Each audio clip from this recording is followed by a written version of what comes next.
Você sabia que a interpretação judicial pode ser decisiva para a sobrevivência de uma empresa em crise? No episódio de hoje, nós vamos explorar como que é o papel e a atuação do Poder Judiciário nos processos de recuperação judicial e falência. E para isso, nós teremos o prazer de contar com uma convidada muito especial, que é a desembargadora Maria da Penha Mauro, que já esteve conosco aqui no episódio anterior falando da sua carreira. Se você quiser assistir o episódio anterior, clique no link que está aqui na sua tela. Eu sou a Maria Fabiana Domingues Santana, sócia do PG Law, e você está no PG Uner.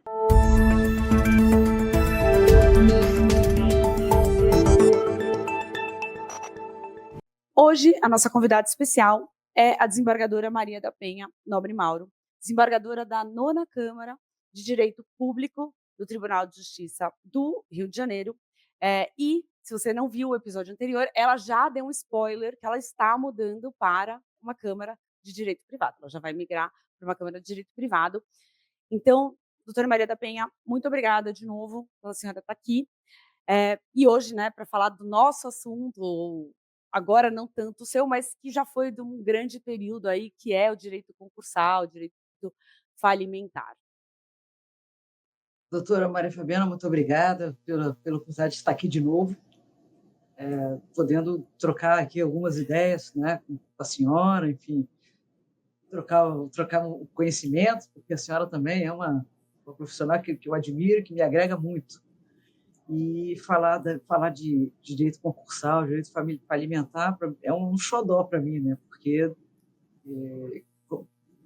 eu fiquei em vara empresarial no Rio de Janeiro durante 21 anos, né? Então, durante muitos anos, foram muitos anos de carreira fazendo isso, fundamentalmente isso. Estou agora numa Câmara de Direito Público, aprendendo bastante, com pares de altíssimo nível, né? Mas fico com um pouquinho de saudade, sim, né? E a chance de poder falar sempre, né, acalenta o coração. Que bom. E a gente até comentou, né, no episódio da sua carreira, que a senhora, né, comentou que cresceu com a Lei 11.101, como magistrada, né? E a gente sabe, vendo isso, que a Lei 11.101, embora tenha sido um marco, né, aqui para o nosso direito concursal, porque realmente alterou toda uma visão que se tinha, que vinha do decreto-lei, ela foi, especialmente na redação original, ela tinha muitas lacunas que foram aparecendo nos processos, né, no quando da aplicação prática da Lei 11.101. E aí a gente vê que a interpretação, né, do magistrado, do Poder Judiciário, com relação à Lei 11.101, ela tomou uma importância muito grande, ou seja, a atuação do magistrado teve e tem ainda uma importância muito grande na preservação ali da empresa, né, se a gente estiver falando de um cenário de recuperação judicial ou uma preservação de ativos na falência, por conta exatamente dessas lacunas que são bastante, assim, até na minha opinião, na Lei 11.101. Então, para começar, eu queria perguntar, né, dada essa importância do Poder Judiciário nessa interpretação, como que a senhora vê e acredita e tentou se pautar aí durante essa sua atuação, que deve ser essa atuação do magistrado em processos concursais, né, dada toda essa importância da interpretação que ele tem que dar? Então, doutora, vou responder começando lá de trás. Como eu disse, cheguei na vara sob a égide do decreto 7661, 45. Então, cheguei na vara em 2023 e a nossa lei, né, foi criada em 2005. 2023, 2003 e a lei em 2005. Então, eu estreiei com a lei 11.101. Naquele momento, não se tinha nada. E ela, como a senhora pontuou, era uma mudança de paradigma, né? O pensamento do direito falimentar, ele mudou radicalmente, 100%. Né? Na realidade, não se aproveitou nada em termos de conceito, de principiologia, pouca coisa, talvez a par conditio creditorum só, mas em termos de princípio, mudou tudo. Então, naquele momento, tudo que o juiz que manipulava aquela lei tinha era o seu poder de interpretá-la. porque você não tinha jurisprudência, tinha fonte de consulta ainda, né? E no caso do Rio de Janeiro, o Rio de Janeiro foi o primeiro estado a especializar as varas, então foi o primeiro a criar varas empresariais com competência alimentar, e o Tribunal de São Paulo, o primeiro a especializar a segunda instância. Então, naquele momento, naquele primeiro ano, naquele segundo ano, o que a gente tinha de jurisprudência era do Tribunal de São Paulo, era de onde eu colhia base, né, para poder robustecer as minhas decisões. E isso foi muito interessante, porque até então era isso aí, era interpretar. Primeiro, o espírito daquela lei, e isso foi muito fácil de incorporar, porque fazia sentido. Né? Fazia sentido querer recuperar sociedades que tivessem relevância pela importância que elas representavam, né, num contexto social, econômico. Então, fazia muito sentido. Então, os magistrados do Rio de Janeiro incorporaram bem esse princípio. E, de resto, é o que eu digo para o direito em geral, é bom senso, né? Ser juiz, se aplicar o direito, primeiro você tem que ter bom senso. E aí depois vamos ver, conjugando isso, porque tem o espírito que tem dentro de uma determinada legislação, consegue estabelecer. Com muito mais razão na Lei 11.101, porque a nuance dela é muito bacana, né? De aproveitar, de manter viva no mercado uma entidade que tem força econômica, que representa, que é importante por um desenvolvimento social, né? E, então, gente, isso nos conforta. A gente transita dentro de um território muito confortável. Agora, é uma lei lacunosa. E sempre será, porque ela é uma lei que está diretamente ligada aos fenômenos econômicos. Sim, e o exato. econômico ele vai mudar. Sempre vai mudar. Muito dinâmico. É muito dinâmico. Então, ela sempre vai ser lacunosa. É óbvio, uma lei desse quilate, o legislador não pode prever todas as situações. Então, é uma lei que a gente vai construindo o tempo inteiro. Quer dizer, foi feita essa alteração bastante interessante em 2020, trouxe muitas coisas interessantes, muitas coisas vieram da jurisprudência consolidada. Né, verdade. E assim, ela já estreia defasada, porque a gente tem discussões que nunca acabam. Aí a gente tem essas discussões aí de legitimidade, de querer recuperação judicial, né? E exato. agora o STJ e agora a gente já de repente muda, julga uma coisa diferente da outra turma, e agora o que vai ser, né? Exato, e a gente já tem dois, tanto que é isso realmente, a gente tem 2020, mas a gente sabe que já tem projetos de lei para alterar a Lei 11.101 de novo, né? E tem um até que tem uma previsão de uma alteração bastante até considerável. Porque eu concordo com a senhora, é muito dinâmico, realmente. E aí a gente até vê nessa alteração de 2020, como a senhora mencionou, a importância realmente dessa atuação do judiciário, porque, de fato, muitas das coisas do que foi incorporado como norma agora, né, como lei, como artigo, foram decisões e entendimentos jurisprudenciais já consolidados. Então, realmente a gente vê esta importância mesmo, como a senhora mencionou. Sim, exatamente. E tem coisas que já poderiam ter sido inseridas, ficaram de fora, como essa questão da legitimidade. Da legitimidade, né? Sim. Enfim, isso é tormentoso. E nesses projetos aí de alterações, né, não tem previsão ainda de se mexer nessa cumbuca, né, de botar a mão nessa cumbuca. Exatamente. Né? Exatamente. Essa continua ali, parada. E aí o TJ vai estabelecer um entendimento em algum momento, mas por enquanto você vê, a própria corte ainda está conflitando, então. Né? Entre as suas duas turmas estão conflitando nessa compreensão. Sim. E aí a gente, né, salve-se quem puder. Salve-se quem puder, exatamente, porque... Mas eu acho que hoje a gente está tendendo mais para o lado do que tem legitimidade. Me parece que e tem que estamos aproveitar, né? tendendo, né, para esse lado. Eu assim, não me entra. A quem que aproveita você extinguir, você eliminar o agente econômico? Não, vamos adequá-lo, então. Tudo bem, formalmente ele tem uma discrepância, uma desconformidade, vamos pensar assim. Então, Sim. vamos conformar ele à legislação que a gente tem. Como é que se faz isso? Né? Mas não vamos extinguir, o mal é terrível.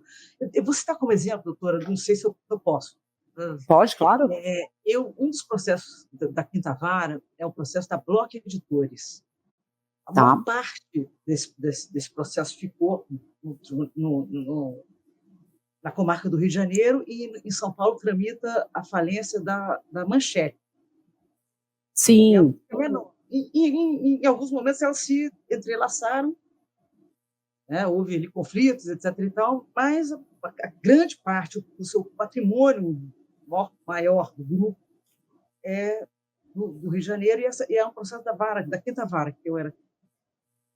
E era um processo riquíssimo, doutora Maria Flaviana, riquíssimo, riquíssimo, era uma empresa riquíssima. E se fosse hoje, né, se já existisse a lei do vencedor, tenho certeza que não quebraria. Não quebraria. Não quebraria. Então, sabe, uma pena, porque até hoje é um processo que tem ainda bens para serem alienados, não deu tempo, enfim, por questões, esses entraves processuais, né, não deu para finalizar. Uma falência de dezenas de milhares de credores, quase todos os trabalhistas, todos receberam, e ainda tem dinheiro lá para pagar, sabe? Não faz sentido. Não faz. Outro caso que eu posso citar como exemplo era uma empresa chamada Eletronet, que a sede técnica, inclusive, é em São Paulo, tive chance de conhecer, mas foi uma falência quando eu cheguei na vara já decretada, as duas já eram falências decretadas, eu ingressei na titularidade da vara, e era uma falência com continuidade do negócio, porque era uma empresa que operava uma malha tensa na região centro-sul, centro-sudeste e norte, centro, nordeste e norte. Operava uma malha extensa de fibra óptica que alimentava as nossas usinas hidrelétricas, as principais hidrelétricas do Brasil. Então, era uma atividade de segurança nacional, tanto que, na ocasião, o governo federal ficou enlouquecido era um pedido de autofalência, que foi decretada com a continuidade do negócio, e foi uma falência que foi encerrada, foi levantada, a falência finalmente terminou, os credores foram pagos, e ela foi levantada. Interessante. Mas isso é raro, hoje, né? Não, raro, muito raro. E se fosse hoje, se fosse sob a égide da 11.000, a gente não precisaria da falência. Eu sou muito fã da Lei 11.101. Acho ela um playground um parque de diversões, de teses, de possibilidades. Exato. Adoro, de discussões, de temas para questionar, né? Eu concordo. Por isso que eu concordo que até mesmo com a alteração, né, que trouxe essa consolidação aí da jurisprudência e trouxe algumas outras questões, tornando, né, a Lei 11.101 mais completa, ainda assim existem questões, né, que a gente consegue discutir, que continuam gerando disputas e tal. E aí até nessa questão das disputas a gente vê normalmente nos processos de recuperação judicial que acaba tendo um pouco mais de conflito do que talvez tenha sido o esperado, o desejado ali pelo legislador, né?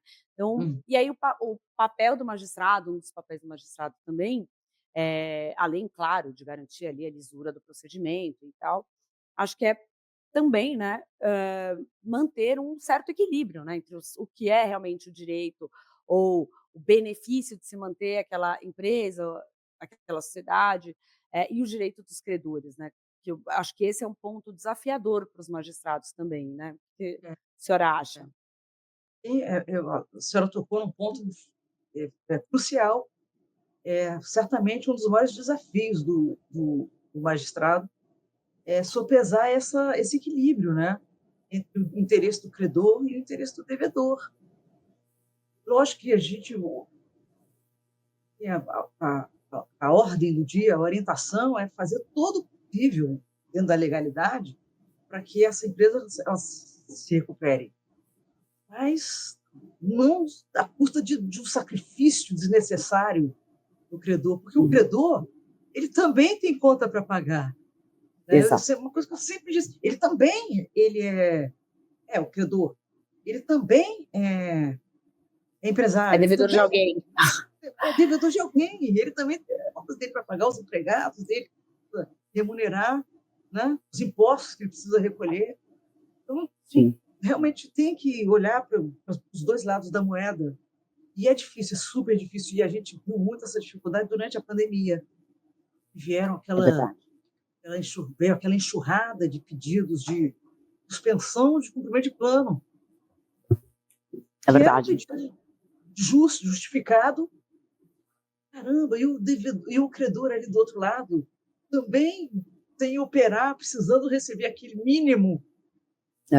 Para sobreviver, né?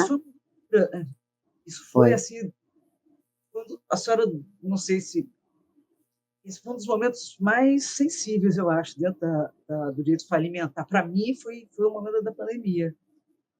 Equilibrar é verdade, isso, agora né? é verdade. É bom relembrar isso, né? Mas foi bem isso mesmo, vários pedidos de alteração, até alguns queriam alterar o plano de recuperação judicial, então, né, aí novas convocações de assembleia, enfim, toda uma complicação foi para tentar. o auge do desespero ali, foi aquilo, né? Sim. O auge do desespero, né? Foi assim, muito, muito raro os devedores, né, as empresas de recuperação deram bem, porque parece que tem algumas empresas que eram exatamente do ramo hospitalar. Então, teve até um caso que eu lembro que eu comentei, que era aqui de São Paulo, que era uma empresa que produzia os respiradores. Justamente, mais se então, necessitava. Esse caso é fantástico. É fantástico, fantástico. Mas realmente é 1% das empresas, né? Eu adoro recuperação judicial por isso, não tem uma igual a outra, não tem. Não tem. Não. Eu acho fantástico também. E falando aqui agora, então, né, voltando para essa parte dos entendimentos jurisprudenciais, a gente tem já vários, né, hoje consolidados, mesmo antes da reforma, e posteriormente também a gente já tem novos entendimentos que estão sendo consolidados. Mas dentre todos esses, né, os entendimentos jurisprudenciais que foram sendo formados ao longo desses 20 anos da Lei 11.101, quais que a senhora vê ali os principais, os mais relevantes, assim, temas que realmente foram cruciais para melhor aplicação da lei falimentar como um todo? De plano, mais recentemente eu destaco essa questão da legitimidade, né, para requerer a recuperação. Ainda tenho esperança que isso, né, seja muito em breve solucionado, mas isso num momento importante de pós-pandemia, né? Isso foi um momento importante para alguns agentes econômicos se reerguerem. Então, acho que foi bacana a jurisprudência naquele momento ter encampado essa tese, ter incorporado essa tese.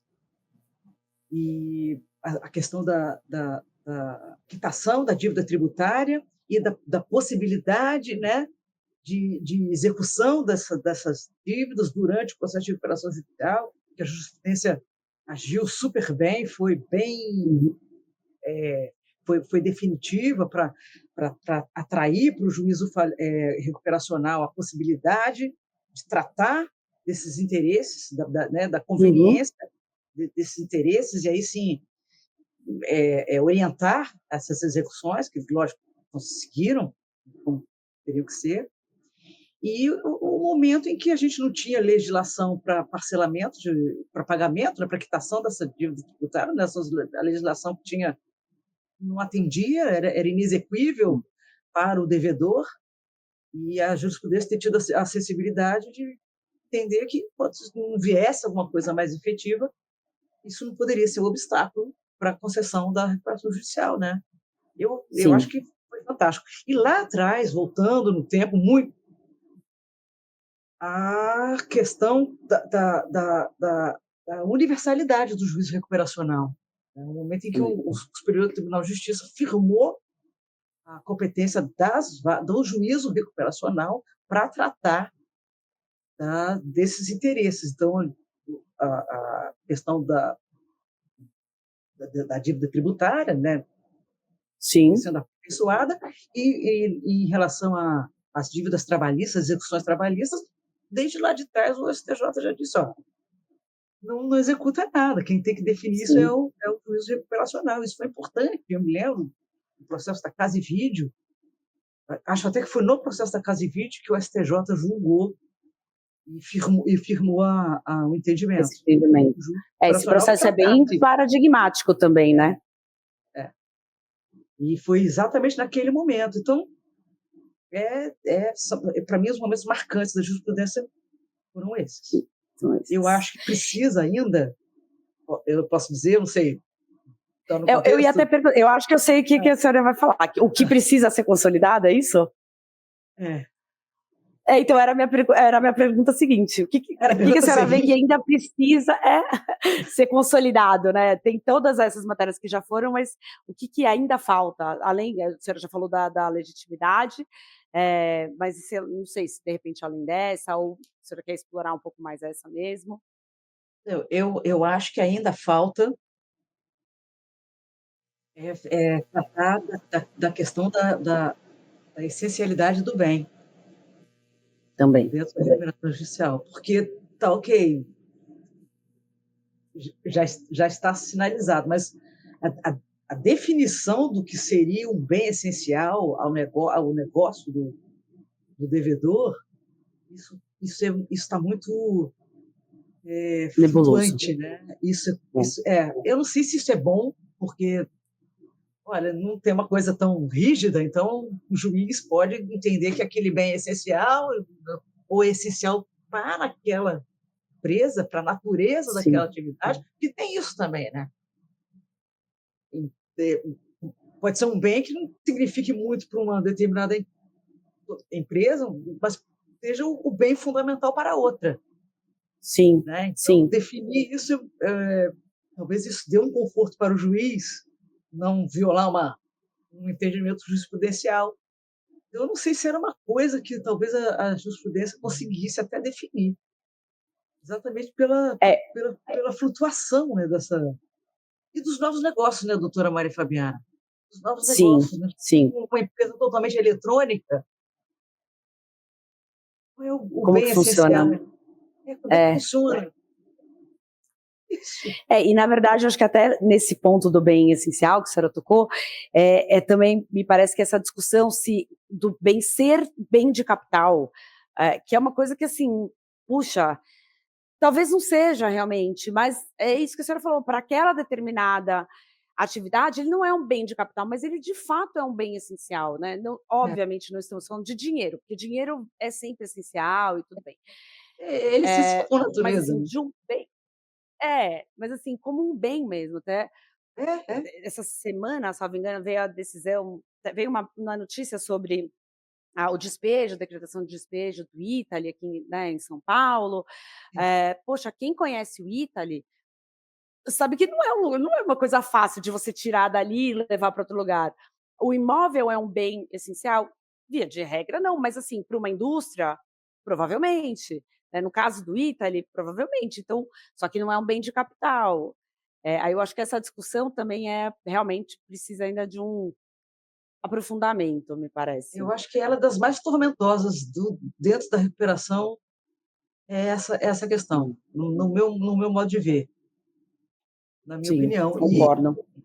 E seria sensacional se isso pudesse ser definido ou pela jurisprudência ou pela lei. Mas, Pois é. né, Vamos aguardar. Vamos ver se para o futuro. Agora, falando até dessas questões de consolidação de jurisprudência, a senhora mencionou até o ponto das certidões negativas de débito tributário, né, aquela questão que não eram exigidas.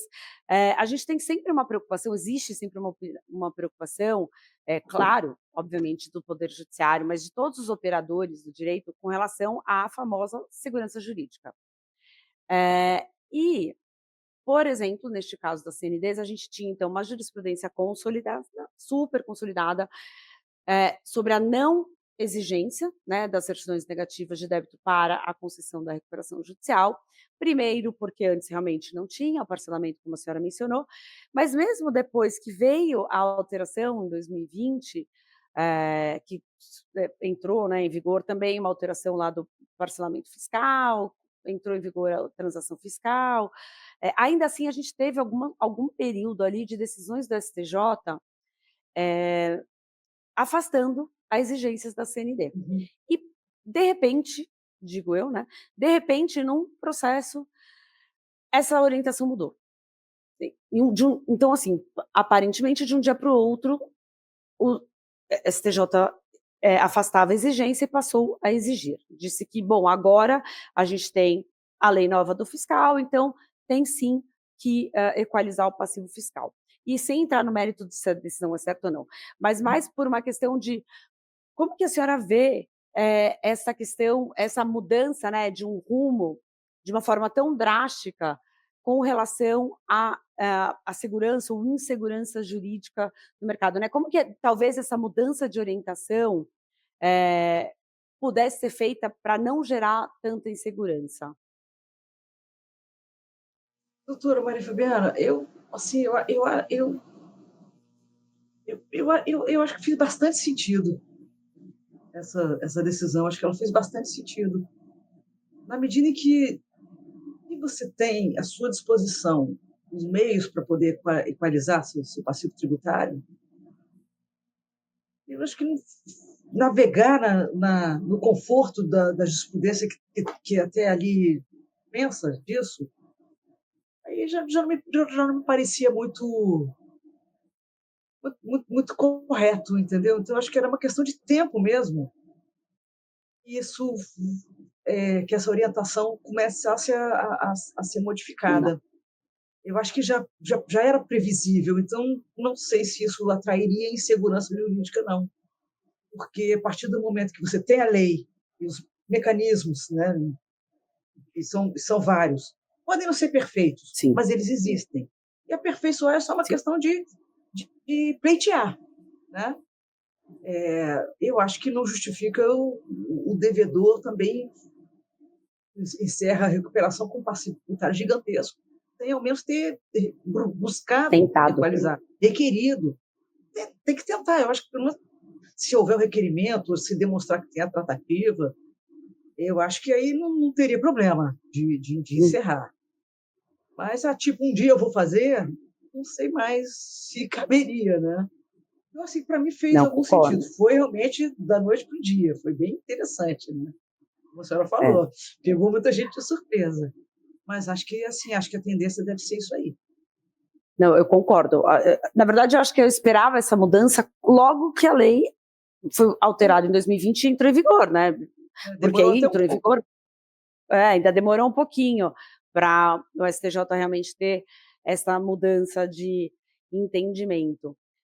Mas aí a hora 2023. que teve também... Foi, é recente, E aí também a hora que teve foi assim, de um lado para o outro, né? Completamente 180 graus, total. Assim, né?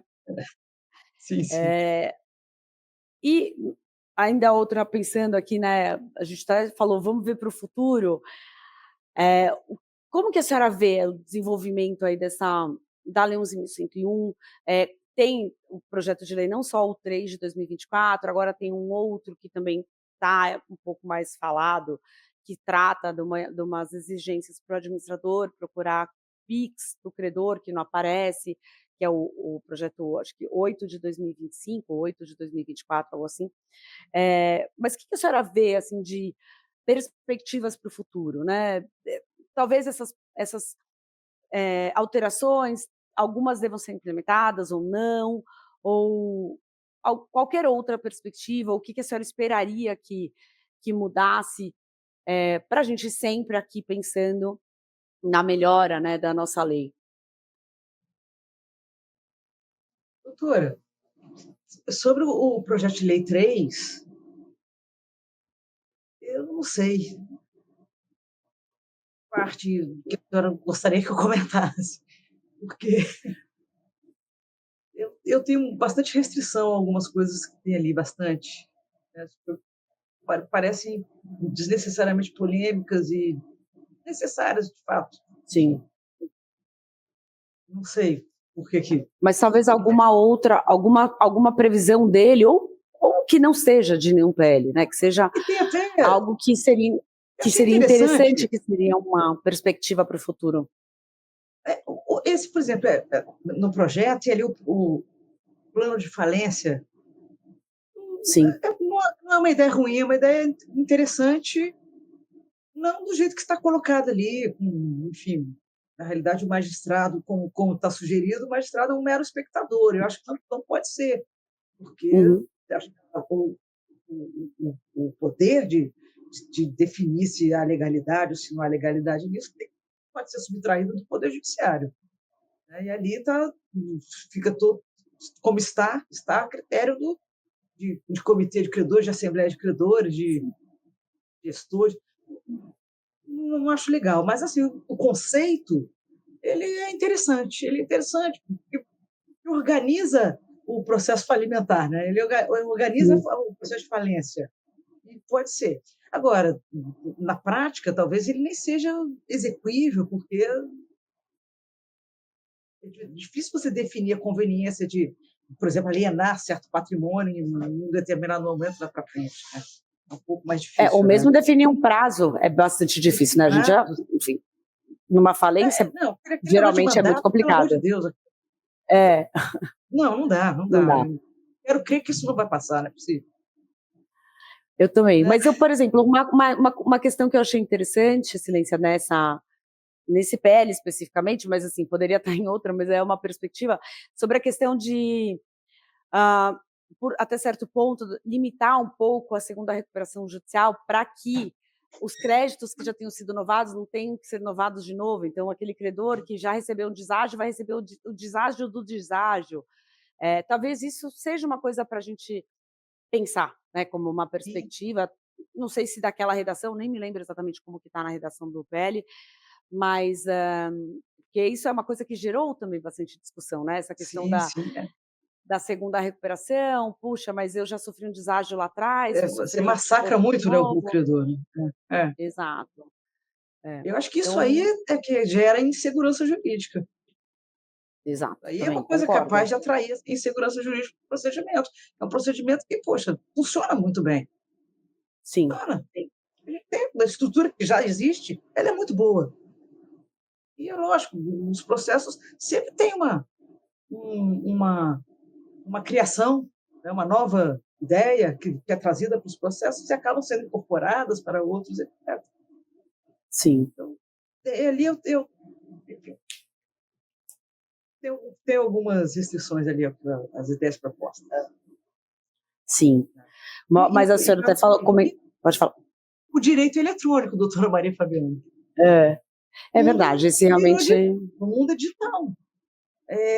A gente... Lá do processo meu lá da minha ex-vara, da quinta vara, do farol dos bitcoins. Isso é super diferente. Super diferente.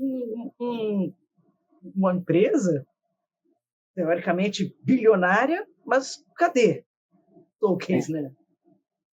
Não tem um carro, não tem uma caneta para você arrecadar, mas está em algum lugar. Então, a princípio existe alguma coisa. O que a gente tem em lei, na legislação, não tem nada, a lei não fala. Não fala, e nesses projetos, salvo engano, mas que seja do meu conhecimento, não tem nada ainda tratando disso. Eu também não vi. Buscar alternativas, o administrador judicial vai buscar alternativas para poder trazer esses ativos, seja lá onde eles estiverem. E aí você Essa precisa questão da de tokenização dos ativos é muito interessante, realmente. especializadíssima mão de obra disso, É, né? com Expertise para certeza. isso. O Poder Judiciário não tem. E olha que o Poder Judiciário brasileiro ele é muito moderno nessas buscas de ativos. Ele tem a oportunidade Sim, de levar nossos instrumentos de bloqueio de bens, etc., em alguns eventos fora do Brasil, e os estrangeiros eles ficam boquiabertos, eles não acreditam que a gente consegue, com um clique, como eu digo, apreender é, um bem, trazer para cá e tal. E o juiz faz isso de casa, faz isso na do praia, tomando celular, bagulho, em tese. É, entendeu? Então, eles ficam, então, nós somos muito modernos. O Poder Judiciário brasileiro é muito moderno na busca de ativos. Não tem outro que se assemelhe, nem das maiores uhum, potências.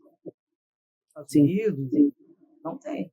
Agora, isso ainda a gente não alcançou. Talvez devesse entrar na ordem do dia o Conselho Nacional de Justiça, né? É, Porque até onde existe, o que se tem é você tentar buscar, né, nesses intercâmbios, digamos assim, com os especialistas do exterior. é. Sim, essa realmente é uma excelente ponto para a gente pensar para o futuro da nossa lei, de fato. É uma Verdade. evolução que é muito nova, né? Muito recente, que a gente ainda Muito precisa recente. realmente Assim, passar aqui por uma. esconder ativo em nuvem, né? Isso aí. É verdade. Olha, Isso eu aí. nunca, isso eu nem parei, eu até já ouvi um pouco, estudei um pouco de tokenização, mas não ao ponto até de eu mesma entender muito bem como acontece, sabe? É, E agora que a senhora mencionou, eu é, vou até estudar mais. pois é, eu tenho uma curiosidade, vou ver se eu consigo uma brecha também para me É, aprofundar. É um universo, é um mistério é, ainda, né? com Mas esse é o certeza. direito puro, né? Os profissionais que estão se especializando nisso, em pouquíssimo tempo, vão se Os mais distinguir, né? requisitados. É, Tá? Eu acredito. que bom. Então, doutora Maria da Penha, muito obrigada. Acho que por hoje a gente fica por aqui. Foi um prazer, de novo, recebê-la aqui. E não só no nosso outro episódio sobre a sua carreira, como nesse, agora vendo um pouco mais da sua visão técnica e de prática do Poder Judiciário nesses diversos anos aí, especialmente na vara empresarial, né, mais de 20 anos. Foi muito interessante a nossa conversa. Muito obrigada. Obrigada, eu que agradeço, doutora Maria Fabiana. Poder falar sobre isso me entusiasma, né? Acho que até que eu me empolguei aqui em alguns momentos. Matei saudade de coisas que foram muito desafiadoras na minha carreira e fiquei assim bastante empolgada mesmo com o porvir, né? Que será que É, vem aí então de novidade nesse campo do direito falimentar, né, concursal, enfim, vamos aguardar. E de resto, vamos. obrigada pela oportunidade de poder falar sobre isso aqui. Muito obrigado, de verdade.